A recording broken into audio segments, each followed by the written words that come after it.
I didn't grow up with shooters. I was a good little boy who respected age ratings, so any game about guns was just off limits. There were some exceptions, of course, like that time I played some James Bond game at a friend's house. Also Bionicle Heroes, which nobody really registered as being an FPS. As time went on, I would watch my brother play various games like Crysis, Just Cause and Mass Effect, enjoying them secondhand. I also got Metroid Prime Trilogy when it came out on Virtual Console. That thing took forever to download. Then, one day in 2015, with E3 on the horizon, this little teaser ended up on my YouTube recommended, and it would change my world forever.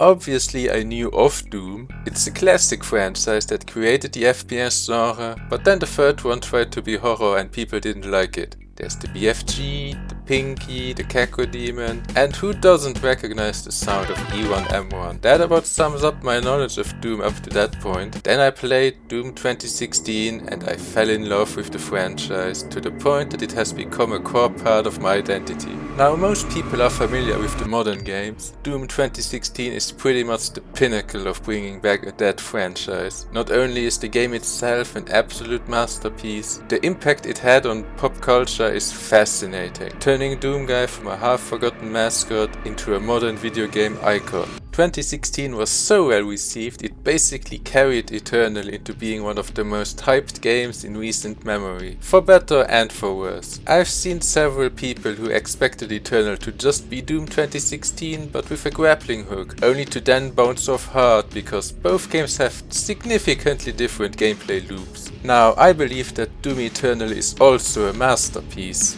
but it does have its fair share of issues and questionable decisions. It's also kinda tainted by the whole debacle regarding how it treated Mick Gordon, the composer for both 2016 and Eternal. His music was a core part of Doom's revival, and now he's just gone from the franchise because of corporate bullshit.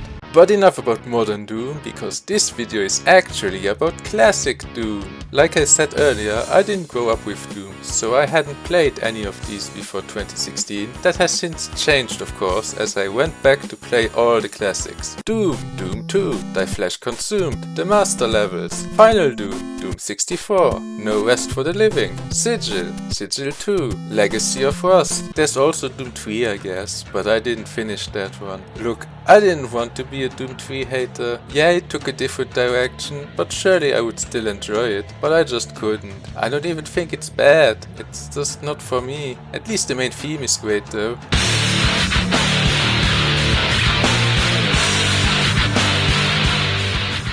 Anyway, classic Doom, made by the two Johns, as well as a bunch of other people that never quite get the credit they deserve. Doom changed the landscape of video games. I could go through all the usual trivia people list off when talking about the first game, but instead I'll just put it here and you can pause to read it all. Now there's a lot of elements that make classic Doom great, but it really boils down to its simplicity. You run and you shoot. That's it. No reloading, no vertical aim, no jumping. Well, technically you can do the latter too in GZ Doom, and it breaks some levels, but that's not an official release, so who cares. Now there are some slightly more intricate systems in how health and armor works, the various power-ups, and the jank that is Doom platforming. But those aren't really that prominent for most players. Yet from its general simplicity, Doom is able to derive endless fun and complexity. The first part of that are of course the weapons, which in the grand scheme of things are pretty standard. Later FPS games got pretty crazy with how their guns work, but being the first of its kind, Doom kept it pretty basic,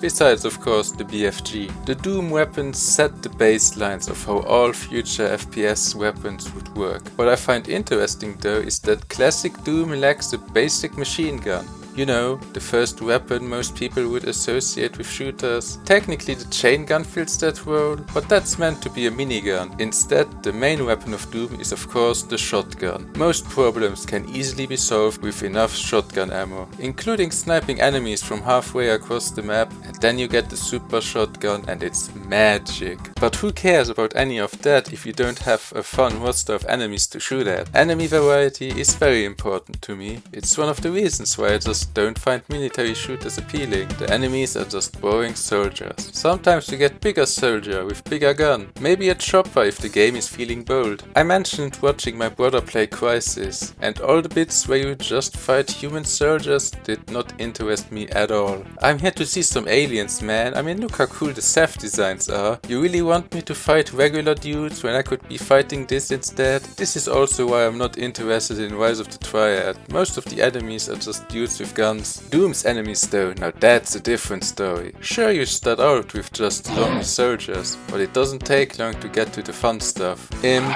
pinkies, cacodemons, and that's just the basic ones. Then you got the Hell Nobles, Mancubi, Arachnotrons, and of course, the king of Doom memes, the Revenant. It's not all fun and games though, because every series has its terrible enemies, which in Doom's case are the Lost Souls. They're tiny, they can fly, they rush at you, they usually appear in large numbers, and worst of all, they somehow take 2 shotgun blasts before they die. And if that's not bad enough, introducing the Pain Elemental. Don't worry, it can't attack you, instead it just spawns infinite amounts of lost souls. Including upon death, that's pretty bad, but surely it can't get worse.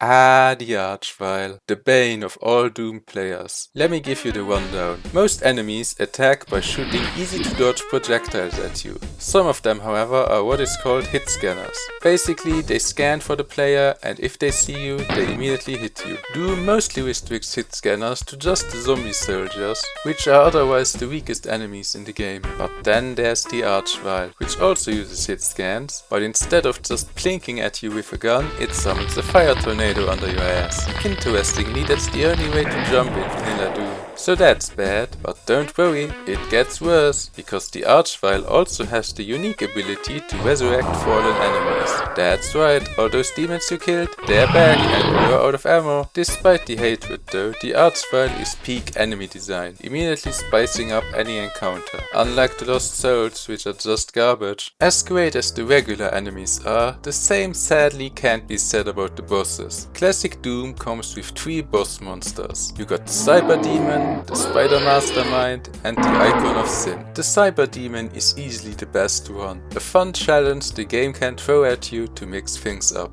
I can't say the same about the Spider Mastermind. It's just way less interesting and kind of a joke. Then there's the Icon of Sin. Now in concept, the Icon of Sin is great. A giant demon able to summon any enemy in the game, and the only way to hurt it is to shoot rocket into its brain. In execution though, it's just a tad annoying. Oh well, so we got easy to grasp mechanics, fun weapons, and great enemies. Now we just need some solid level design to tie it all together.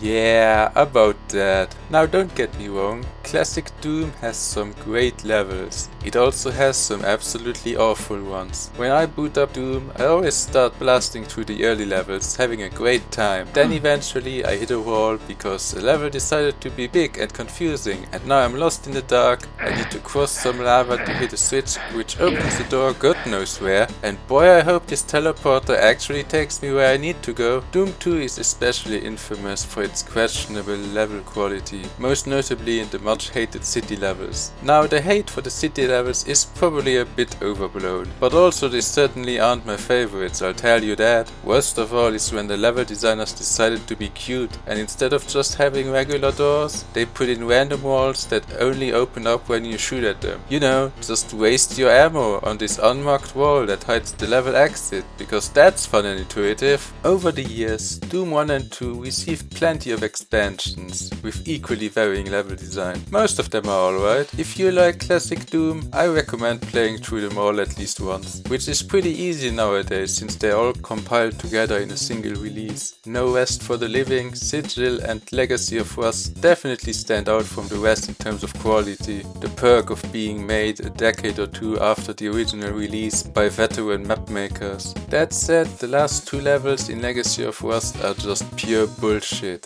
But there is one expansion for classic Doom that stands above the rest when it comes to its sheer infamy, and that is Plutonia. The Plutonia experiment was one half of Final Doom, the other being TNT Evolution, infamous for CV not wanting to make a video about it. Plutonia, on the other hand, is infamous for its difficulty and evil level design. The first time I booted it up, I got killed instantly and quit. And that was just the first room. I didn't even get to see the full extent of Plutonia's cruelty. Which, if you're wondering what Plutonia is like, here's a nice summary.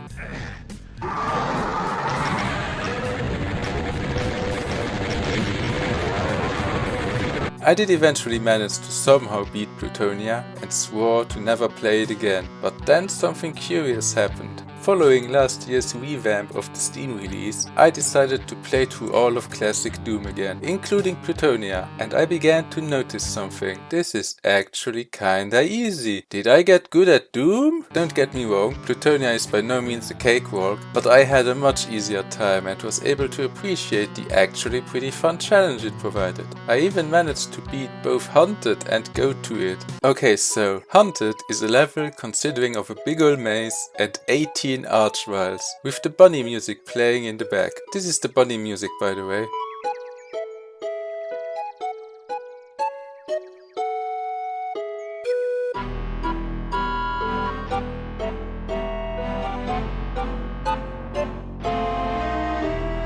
When I first played this, I couldn't beat it. I had to cheat my way through, but replaying it, I actually managed to do it. The archviles weren't even that much trouble. The real challenge was navigating the maze because of how these doors work. Go To It, meanwhile, is Plutonia's second secret level, and the first of what would become known as slaughter maps. I think that name speaks for itself, but with enough determination and quick saves, I was able to beat it. So in the end, Plutonia is a pretty fun time, probably more enjoyable than the original games, provided you're good enough. Another entry that's a lot better is Doom 64. I have quite a soft spot for Doom 64, but this video is getting kinda long, so I might just do a separate video about it down the line. To keep things short, it's still classic Doom, but with some fun and unique quirks of its own. Anyway, that's it for classic Doom. As for the future of the series, The Dark Ages is coming out next week. They've definitely learned from Eternal's reception by emphasizing that this is a different kind of Doom game. I will say I am a bit cautious considering the behind the scenes shit show of Eternal, and certain elements make me a bit wary. Doom is at this point the only non-Nintendo AAA franchise I keep up with, and I fear the AAA taint is slowly coming for it. But what we've seen so far looks absolutely amazing, so I'm willing to ignore my principles and pay that $70 price. It's either gonna be worth it or a harsh lesson. I hope you enjoyed me rambling about this franchise. Thanks for watching and see you next time.